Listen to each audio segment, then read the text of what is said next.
Now, talk about enduring political relevance. Few leaders have walked as many corridors of Nigeria's democracy as our guest today, Senator Aminu Tambuwal, a lawyer and politician whose journey spans the heart of the legislature and the seat of executive power.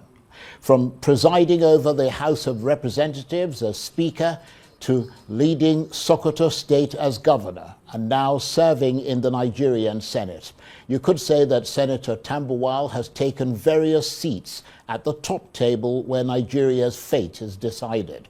So, having been part of the system and having seen it all, how does he now assess this country as it grapples with crippling hardship, raging insecurity, and what his fellow opposition politicians see as a leadership crisis?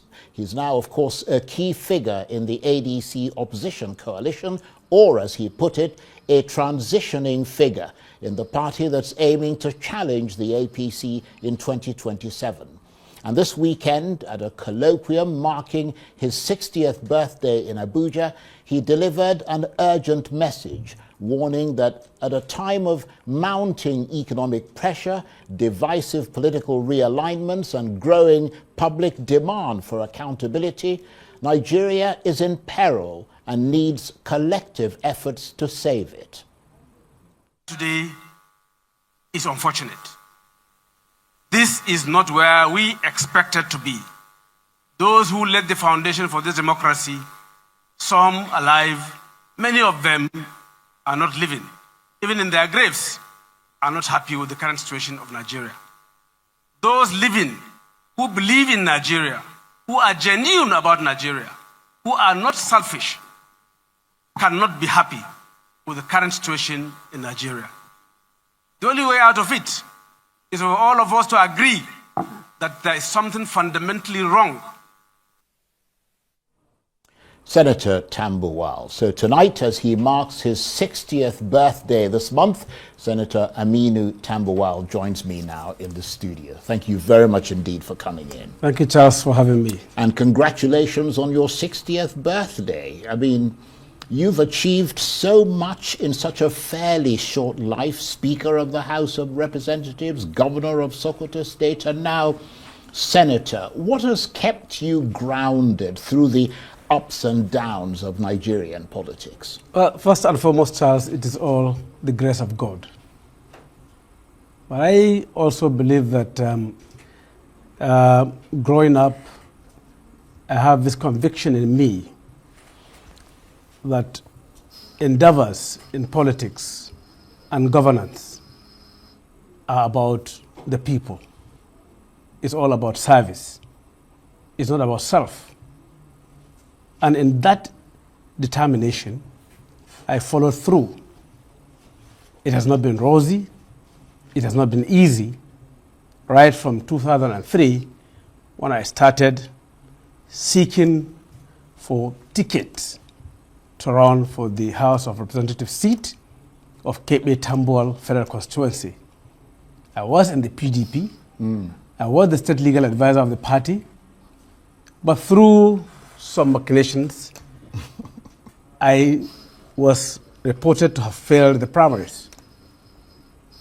So my team and our team now negotiated and exited the PDP and joined the ANPP. And it was on the platform of ANPP that I came to the House of Representatives for the first time. So that was the foundation. And in the House of Representatives, Speaker Aminu Bello Masari from day one identified me and saddled me with the responsibility of being Deputy Chair, House Committee on Rules and Business. This is a committee that is at the heart of running the affairs of the Parliament. And of course, as is the tradition, it is only someone that is trusted by the leadership that is given either chairmanship of that committee or deputy chairman. And then we started on that note. Of course, in the course of events, there was some discomfort in the ANPP caucus and minority caucus. Things happened, and my colleagues went against zoning and elected me as minority leader of the House of Representatives in 2005. So it's a continuous back and forth. And then, of course, 2007, we had our issues with the then governor of Sokoto State, Attahiru Bafrawa. Again, he and his team denied me the ticket of their new political party, the DPP. We realigned with Wamako, who was still in ANPP. And then the political situation in the state generated into something that President Obasanjo and his party looked at and took interest and invited Wamoko and our team to join the PDP. So in 2007, as it were, I was on the platform of PDP, ran for a second term, and I won the elections. I came back to the House of Representatives, where my colleagues now tasked me with the responsibility of becoming the Deputy Chief Whip of the House. During the turbulence of whether it should go or remain, virtually all... That's the woman who was the speaker of the House at the time. Madam Speaker. Yeah. Virtually all the principal officers were asked to go. But I remained, and then we continued, and I served the full term as Deputy Chief Whip of the House of Representatives. In 2011, I again ran on the platform of PDP, came back to the House, and then my colleagues again went against zoning. Yes, I was going to say your political life has been characterized by a kind of rebellion, hasn't it? Well, maybe for want of a better word. Indeed. Yeah. Not necessarily rebellion. Yeah, but rebellion against a particular issue, which is the issue of rebellion with a cause. Rebel with a cause. Yes, right. More of that. And I mean, that's a fascinating synopsis. But just very briefly, so people get a better sense of who you are, where you've come from. Take us back to the beginning. Your political journey began in 2003, and that shaped the politician that you are today. Is that right? No. I have been involved in politics right from 1996 transition. When political parties were being formed, we were under the leadership of late Omar Shinkafi in ANC, and the party was not registered, and then we had to go and join the DPP, if I may borrow the words of one of the five leprous fingers, if I may borrow the words of Bola Ige, of blessed memory. The DPN, I joined the DPN. You know, we had DPN, UNCP, and the rest of them. So I joined DPN, and I was the state legal advisor of the DPN. So it wasn't 2003. Right. But 2003 was when you started coming to prominence. I started running for office. Right. Yes, elective office. So having had that fairly long, as I look at you, as I said, a lot of people would consider you to be still quite young. You've just turned 60. But having been through all that, how do you feel about the Nigerian political terrain today? Because you've invested so much of your life and your energy into that political system. Well, Charles, as I did say during the colloquium, this is not where many of us expected Nigeria to be. Especially many of us who are on the field of play in politics. And even the electorates and many of the leaders of this country do not expect Nigeria of today to be where it is. And I can say this is largely due to the faulty processes that we have. And you know, in Nigeria, we always try to find a way to cut corners and change the system, and then get ourselves where we want to be. Well, let me pick you up on that. Without following the due process. Let me pick you up on that, because looking honestly at Nigeria today, I mean, you've been part of all arms of government, either directly or indirectly. Which level of leadership do you think has failed the people the most? Is it the executive arm of government? I mean, you were a governor. Or is it the legislature? You were Speaker of the House and now Senator, or the judiciary? And I mention that because you are a lawyer. Which level of leadership do you think has failed the people the most? Or is it all three? Well, Charles, let me be very honest with you. I believe that as at today, it's all the three. As at today.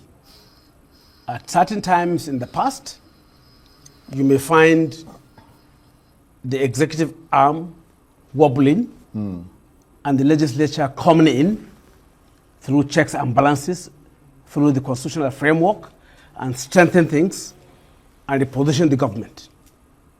You find the judiciary also having some challenges, and then somehow interventions come in, and then, but today, as of today, it's all the levels.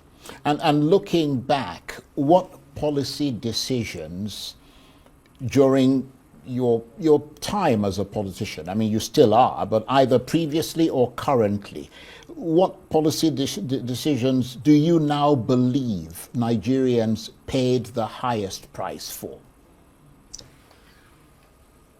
As of today? Some would say allowing military rule. Some would say, you know, the elections that go sort of haywire in this country. Military rule was not allowed. They usually force themselves on the country. It wasn't as if there was any choice left for the people. Most of the times they come in and then it's not about them being allowed. But when you talk about democracy,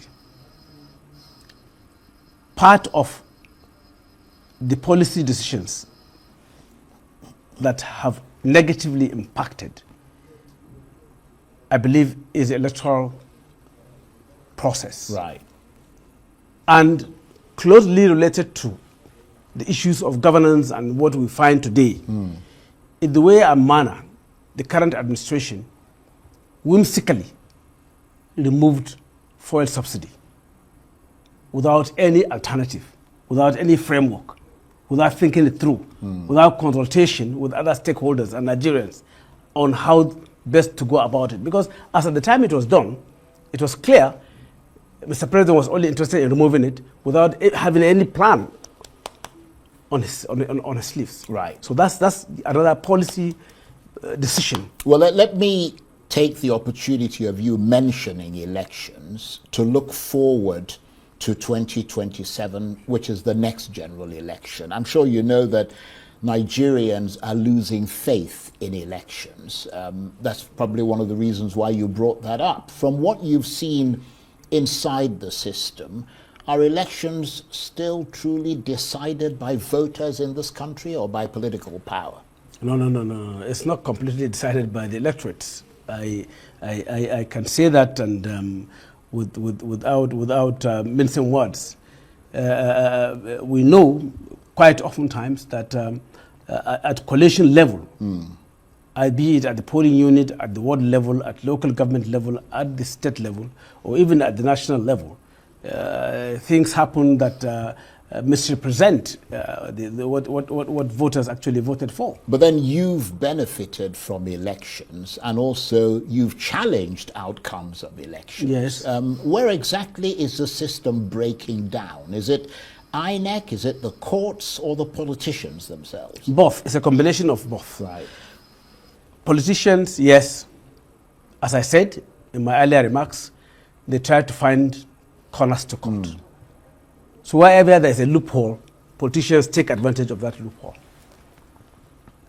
And INEC, from day one, in terms of the day of the election, be it failure of either beavers or failure of whatever technology, and then inability to transmit, even to start the election on time, and then transmit the results count the results and transmit them. In between, you find INEC officials being compromised. So would you support full electronic transmission of results nationwide, even if it costs you or your party victories? I wholeheartedly support any reform that will improve the electoral process of Nigeria, including electronic transmission. Even if I, assuming I'm going to contest an election in 2027, will lose to that process, Right. I don't mind. But you yourself have changed, I mean, you mentioned that at the outset. You've changed political platforms in the past. Many Nigerians see defections as political opportunism. What makes your own decisions different? Basically, as I said, in 2003, I believe the process was not fair to me. I left and joined the ANPP. But when you say it wasn't fair to you, you mean you lost? I lost. It was manipulated, Right. and I But lost. that's what all the other politicians who switched parties I am say. speaking for myself, and Right. that's the truth. Right. I lost to that unfair process. I tested my popularity, and I won in 2003. In 2007, our political leader, then Bafara Sokoto said, Bafara said, I was not popular enough to run. I said, okay. I potted with one Moku's camp. We tested our popularity, and we won. And then in 2007, I had no issues with the ticket. I remained in PDP. In 2011, I had no issues with the ticket. I remained in PDP. In 2015, I was part of the process of the G5 governors who splitted from PDP To APC. to APC, to form the APC. So it was about my conviction, particularly on issues around and about good governance. Right. In that regard, is party ideology still relevant in Nigeria? Has it ever had any relevance, or are parties now just vehicles for winning power? For me, I have my doubt on parties being ideologically driven. It's not. I don't believe so. Thus far, most of the parties have been used just as vehicles or conveyor belts. So in that regard, to a you've particular destination. used them as well as a vehicle. I yourself. admit that Right. that was the issue. It's not about ideology. Okay, if it's about ideology, what was President Muhammadu Buhari doing in APC with some characters that we have in APC? If it was about ideology, what I don't want to mention names, but if you look at President Muhammadu Buhari then, the way he was being perceived, the way he was being viewed, what was he doing with some characters in politics? As of today, in APC and in PDP, in ADC, we still have, I mean, what I may describe as political courts of many colors. I mean, people who ordinarily about ideology should not be straight bedfellows. Well, talking about characters, I mean, you once ran for president under the banner of the PDP. Yes. And it was reported that your main backer for the ticket was Nyesom Wike. Is that a fact?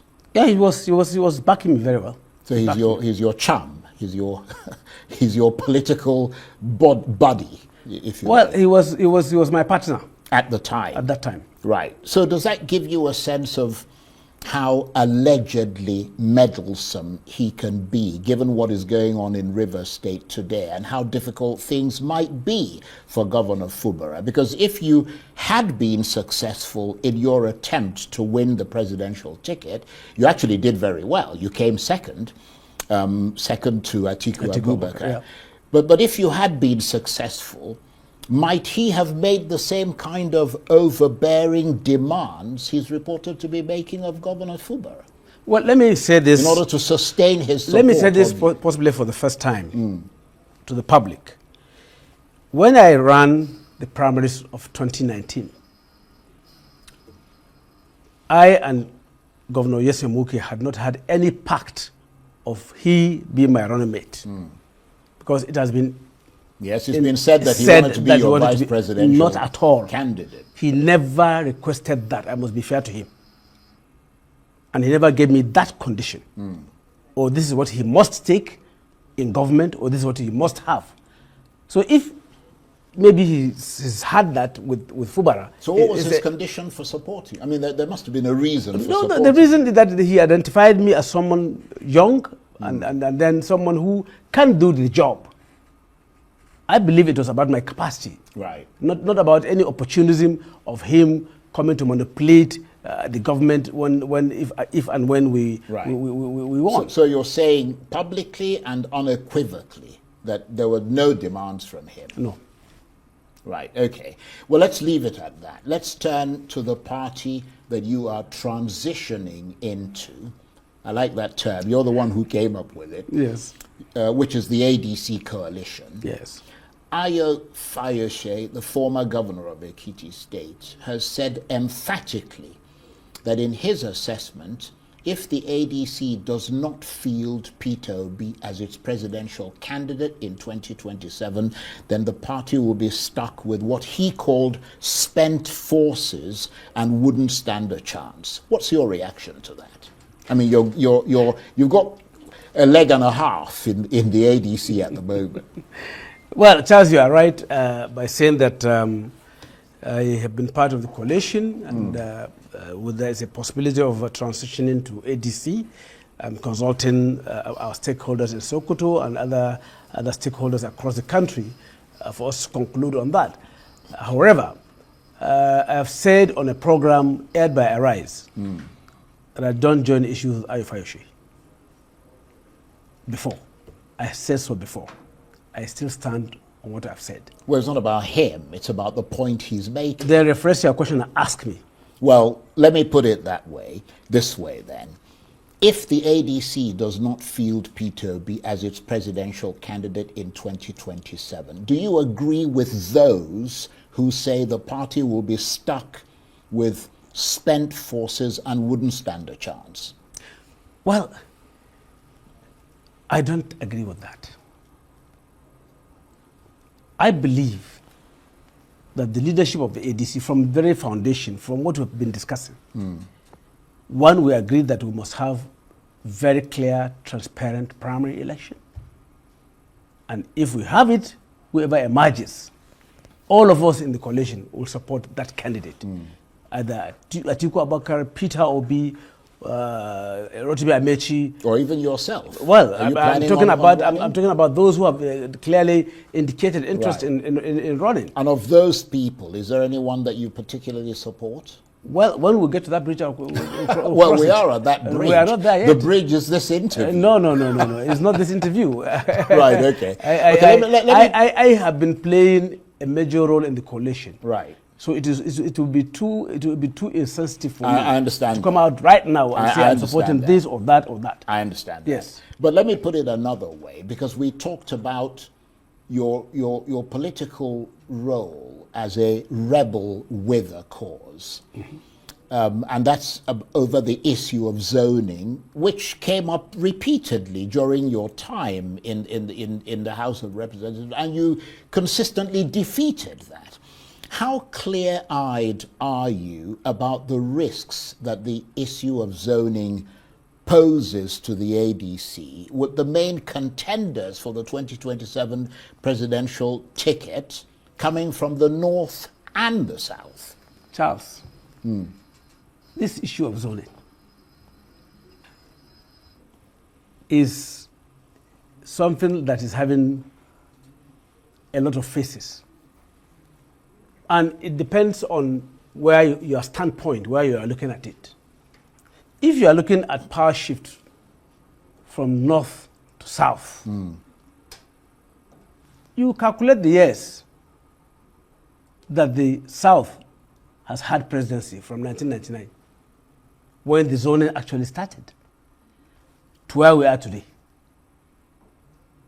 If you are one of those who are saying that the north should have it, your argument will be that the south has been more in power. Yeah, which one is your argument then? Hold on. I want us to have the best. Me. Wherever he's going to come from. Yeah, but you have to agree And I don't know. I mean, you've got From my trajectory, Charles, is clear. Yeah, but what that I'm I've saying, never been a product of zoning. I know, but what I'm saying is that From being minority leader to being Speaker of the House of the so I believe that Nigeria should have the best. Yeah, but what I'm saying is that if someone's mother is gasping and in a critical condition, and you are rushing her to the hospital, are you going to ask for a physician from your local tribe? Or you are going to ask for the best hand that can save your mother? I understand that point, but I mean... So that's the situation of Nigeria today. Yeah, but you have very sharp instincts as a politician. And I wonder if you are at least a little bit afraid about that and what it could mean for the ADC and the direction it might be forced to head in. By the grace of God, I believe that any candidate that the ADC comes up with in 2027 will defeat Bola Ahmed Tinubu. But it could cause divisions within the ADC. We are managing, our differences, Charles. And we are having Nigeria and Nigeria's interest at heart. Rest assured that the leadership of ADC under David Mark is having this country and its interest at heart. Well, let me look at it from another angle. Many Nigerians believe that the same political class keeps recycling itself. What do you say to them? Yes, there is that factor you cannot remove. I have always been urging people of good character, with capacity and content to join politics. We must not leave it to those that are otherwise. Anybody that wants to come into the is invited. I believe in quality, I believe in content, I believe in character and capacity. And are you yourself still seeking higher office, or is your focus now on shaping power behind the scenes, a kind of kingmaker of sorts? Not kingmaker. I am playing that role of ensuring that we galvanize and bring out the best for Nigeria. Right. My focus is on that. Not on yourself. Not anything personal. Right. Not anything personal. Because, I mean, you've tried to run for president. Yes, I did. Do you still have that ambition? Ambition is ambition. but what I am doing now is bringing people together to work together. But you don't have any desire to compete for the presidency in 2027? I don't have that desire. Okay. Well, let's switch gears slightly. You are the former governor of Sokoto State. What do you make of Donald Trump's muscle flexing in Nigeria in general, and specifically his attack on your state, Sokoto? Well, it was very concerning and very worrisome when we woke up to hear that missiles were dropped in part of my constituency, and of course Tangaza in the other constituency and part of Sokoto State. Of course, we are aware that Donald Trump is taking too much interest in Nigeria. But we were not expecting that the first part of the country and state was going to hit was Sokoto. Because, frankly speaking, and any leader who is aware of what's happening in Nigeria knows that you don't have that main security challenge as you have in some parts of the country, in Sokoto. Yes, as governor, I knew that the Electoral were there, even during my own term, and we pursued them and chased them back and pushed them back. But the security situation in Sokoto. You didn't think there was justification? Yes, I don't see that justification. But then, according to the Washington Post, which has done a thorough sort of investigation into what happened, both from the American side and from the Nigerian side, they said that it was a decision. The Nigerian government supplied the intelligence to the Americans and told them where to go and attack. And incidentally, I'm not even a member of any security committee in the National Assembly in the Senate, so I don't have that information. But you disagree with that decision? Even if that is the information given by the Nigerian government, it must have been a very, very incorrect security information. Because, okay, what's happening in Borno? What's happening in Zamfara, Katsina, even Niger of recent, Benue, Plateau. Well, it's all about intelligence. So isn't if it? it's about and intelligence, where your attack would have the greatest chance of okay, being they should come up. successful They should without come. They collateral should come. damage. The national security advisor or anybody in government should come and tell us and give us the impact of that attack. What was the impact? True. That's an important thing that many Nigerians are waiting for. You I have to people, agree with you the that- media should take up our government on that, because the government But it has been taken has not up. been has been very, very. How do I describe it? cagey about Not what happened. cagey, but they have not been able to come out even with a clear statement Yeah.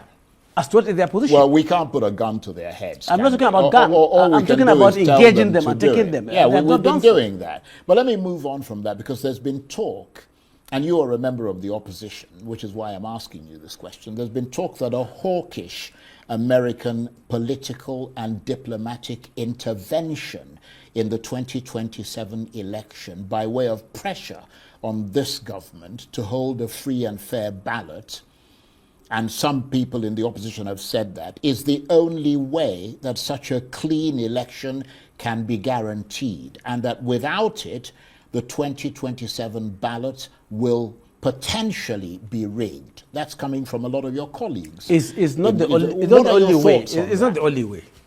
It's one of those ways.